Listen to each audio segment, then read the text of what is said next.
don't we do it? If we the people. I heard everybody saying they tried to do this, they tried to do this, they said this, but what mind is stopping you from doing that? And this is what we need to get rid of, that mind. The same mind that did that to the mama self is living right now in us and in this city, all the way down to what they did to me. Put me in jail for nothing. And nobody stand up. Nobody say nothing. See, the chest is on the people, not the earth. There's no ozone going on. It's the people that God is trying to make stand up for right. And now we vote you on the council. We want you to stand up for right. And we don't want to hear what you talked about behind closed doors. We want to hear it in the public. Because we need to expose that demon mind that's causing us to have these problems we have. And aversion, I'm not for that. Because, you know, when they was coming at me, the county and the city was hugging and kissing one another. Because the lie came from the county into the city. And then they did what they did. But the point is, now God is turning them against one another. You're fighting one another now. Because nobody will want to stand up and tell the truth. Okay, and what is your question, please? The question is, you all running the city, or some other person running you all. That's not right.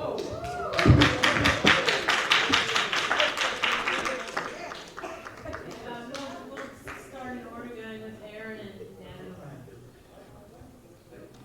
Dan. I'll be real. I've asked the same thing, not of every council member, but sometimes I've wondered what's the agenda? What's the goal? What do we get out of this? Reversion is a great topic to explore this. If you go through the numbers like I have, and you do it with a future-focused vision, I really try to figure out what's the end game? What do we win through all this? I've not been able to ascertain it. I do want to say that in speaking to a point kind of in the middle of your statement, I've been confused, and I've heard this several times now when we hear current members of government, of which I'm not. I'm seeking to do this, but I do not currently do this, asking, why can't we questions? I mean, I think that if you're a member of the government, you should be asking yourself that and speaking with your fellow members, why can't you do things? I don't think that's something that we should just be posing out to the public like it's a wild idea, like why can't I, as a member of government, think about this and try and come to a solution? I appreciate the sentiment. I know where it comes from. It's probably not as conspiratorial as sometimes it may seem. Sometimes people are doing the best with not a lot of resources. But I have to admit, coming back to some of my opening remarks, when we don't have a vision, we don't have a goal, and we don't have alignment among what we're doing with where we want to go, this is how things start to look in any enterprise, and especially a city. When you get on council, about 90% of all the motions, legislation that you do are unanimous. Now, it's the other 10%, and you do need 3 members to get something passed. And I'll tell you, sometimes it does seem like the tail wags the dog sometimes. So it's one thing that I stand up for everybody, the small guy, the big guy, anybody. I'll stand up equally for everybody.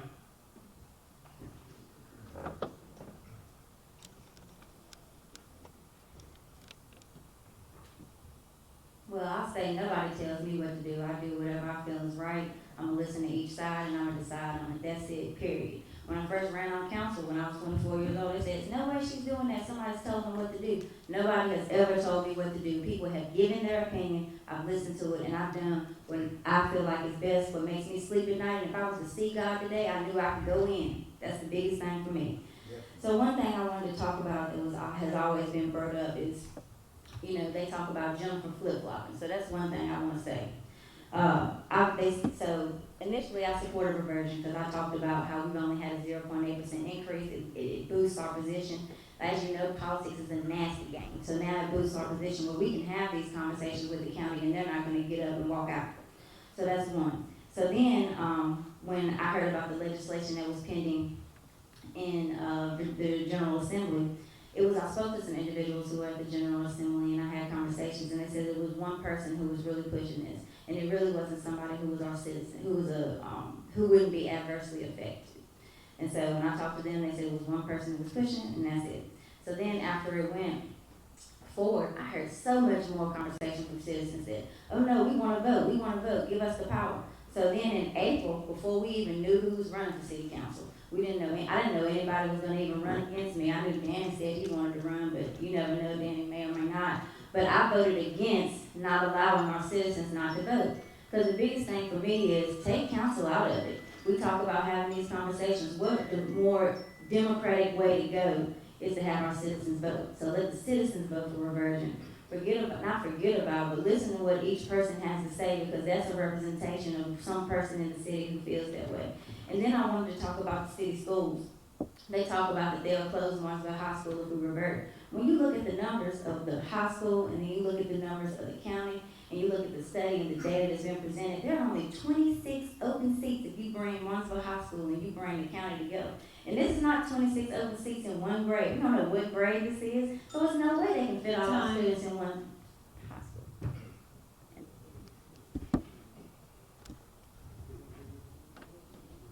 Mr. Muhammad? I just wanted to see where you was at. We the people. We the people. There's no I in we. That means that we all work together with different thoughts, different mind states, ideologies, but we all come to a common goal at the end of the day is we want to see our city be better, grow. You know, can't speak to who's controlled or not controlled, but I can tell you that over time, it creates complacency. It creates a space where people who've been stagnant in a position for so long that they are not on their game, their A game. They ain't up on the latest information. They're more quickly to go with whatever's trending or whatever everybody else is saying we should do at the time. Martinsville has had a cloud over his head since the late 90s, early 2000s, and everybody's been thinking doom, doom, doom. But in that time, we've grown, even if it is $80. $80 for some people makes a world of a difference. That's something that we can build on. That's something that we gotta come together and stop pointing fingers, stop saying I, and start saying we. We the people can get this thing done. Let's no to that version.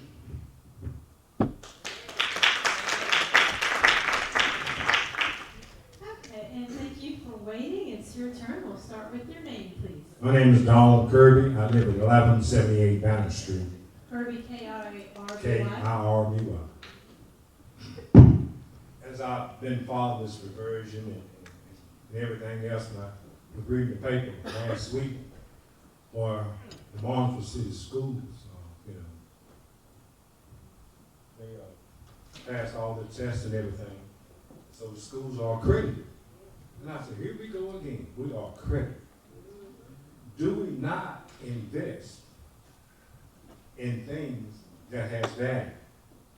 Does that tell us that Martinsville has value because they are accredited?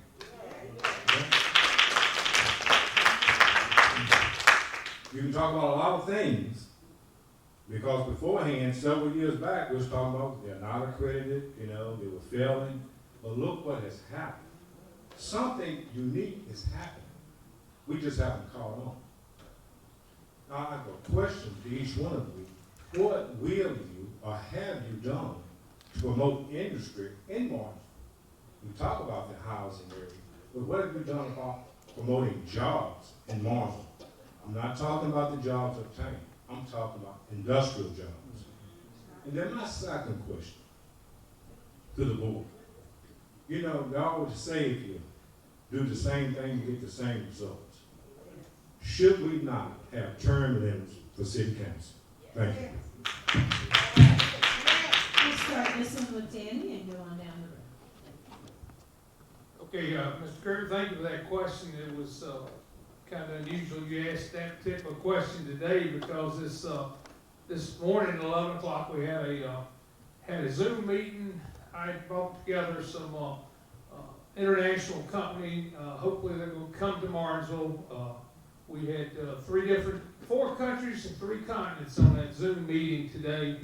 And hopefully we'll have something to announce probably before the end of the year. This is going to be a major announcement. But glad you asked that. To go back to some smaller things, I know that Anthony Palmer over at Leicester said he had, to give an example, coaches, the sports bar, said that they were looking at 2 different possible sites in Martinsville. And could I come over and advocate for the city? We rode the owner and his wife around, showed them a little history of Martinsville, and they're located in Martinsville. So there's a number of businesses. I'm always there to do a ribbon cutting, always there to answer questions, always there to facilitate, let's say, go to the federal government, go to the state to see what's available. But economic development is one of the most important things that we have to worry about in Martinsville and Henry County, because it's very, very competitive. And I'm hopeful that by the end of the year, there'll be one major announcement that I've been working on for about 4 months now. So your second question was? Term limits. Well, yeah, you can go to the voting booth and take your term limits yourself. I know sometimes people get a little long in the tooth and they feel like they're worth a whole lot more than they are. So I guess if y'all so wish to term limit me out, I'll figure it out.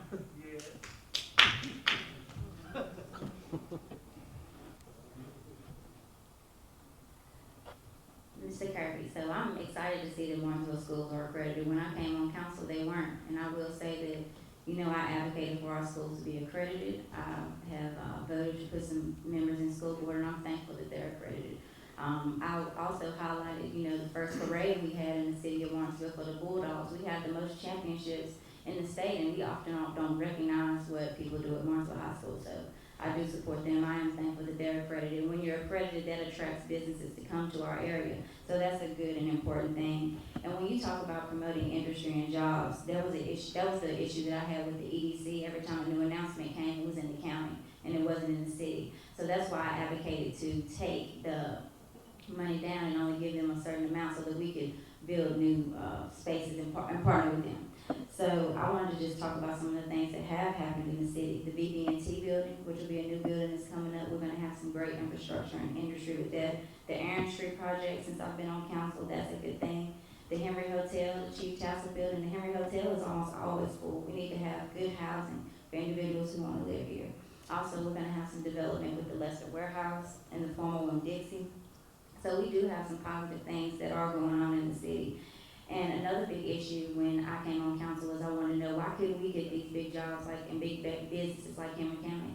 And they talked about how we're landlocked and we don't have any space in the city. When anybody would come to look, they wouldn't have a big industrial place to take their jobs and do their businesses. Even though we had the toll techs in the 90s and things like that, those aren't fitted for the new businesses today to come in. And they don't want to invest in a smaller area like Martinsville. That's just what I've heard. But on the ride home tonight, I had a conversation with a developer, conversations on how we can move forward, how they can do something. And that's the type of stuff that we need to do as council members, is if we have the ability to talk with people and advocate and bring something new. I can't share what this development is because that's the type of stuff that goes on behind closed doors. They always talk about things behind closed doors. Time.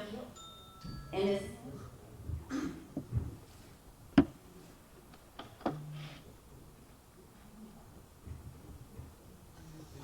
Mr. Kirby, it is great Martinsville City Schools are accredited. Along with that, I add their recent SOL test scores from the past at some of the highest in the state. You know, I can tell you that enrollment is also up in the city. So that not only tells me that we just got new kids, that means we got some new citizens. That means we got some more tax money coming in. That means we are growing, right? So when we talk about what can we do from an industry standpoint, I spoke at the school board back over the summer, and little I know, Dr. Taylor was already working on this program. That's the CTE program, the Career Technical and Education program. So what they're doing, they have dual enrollment with the school, with the Patrick Henry Community College over there. So they have a nursing program, they have a criminal justice program, and some of the programs they have reached back to the middle school, such as business, computer classes. So all they need is true investments True investment. So if we invest in our kids, keep these programs furnished, get them up and going, especially at a middle school and even some programs at elementary school, so that these kids, as they go through, they can already start thinking about career, what are they going to do? Because not every kid is going to go to college. So if they choose to, great. But if they don't, we need them right here in our community. How do we keep them in our community? Business partnerships. We have to reach out to our business. Nelson Automotive, they're going to need some mechanics. We need kids coming out of school ready to go right into their shop to be a mechanic. So when you talk about what we can do from an industrial standpoint, we have to be a partnership with our local businesses, and we have to put that money back into the schools to create programs so when they do graduate, they can go straight into the job market right here in Martinsville.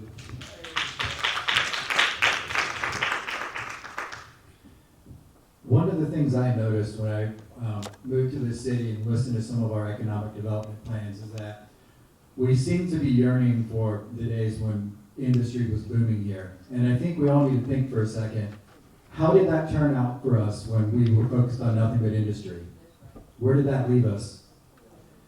I think what we really need to do is say we want people of extremely diverse participation in this whole ecosystem. Baby boomers, the wealthiest generation in history, are retiring. They're leaving places like DC, looking for a place to come settle with their family, get a decent sized house so they can bring the kids in for Christmas. That is a big part of your ecosystem. They have money. They need services. They don't necessarily need a job right now. Some people do, so that's of course not a whole solution, but it's part of it. If only 15%, 20% of our economy needs to be providing jobs through industry, that makes us a heck of a lot more safe if industry takes a downturn. So I want to make sure that when we think about this, when we think about development, we are thinking about a holistic picture that we can actually sustain and not have the rug pulled out from us again. I don't think anyone here wants to live through the decades past that Martinsville's gone through. With respect to term limits, I gotta admit, I don't feel super strongly either way. I generally like the idea. I'm planning to do my 4 and be gone, so it doesn't impact me that much. I do agree with Mr. Turner, getting some new perspectives in there. I think it's always a good idea.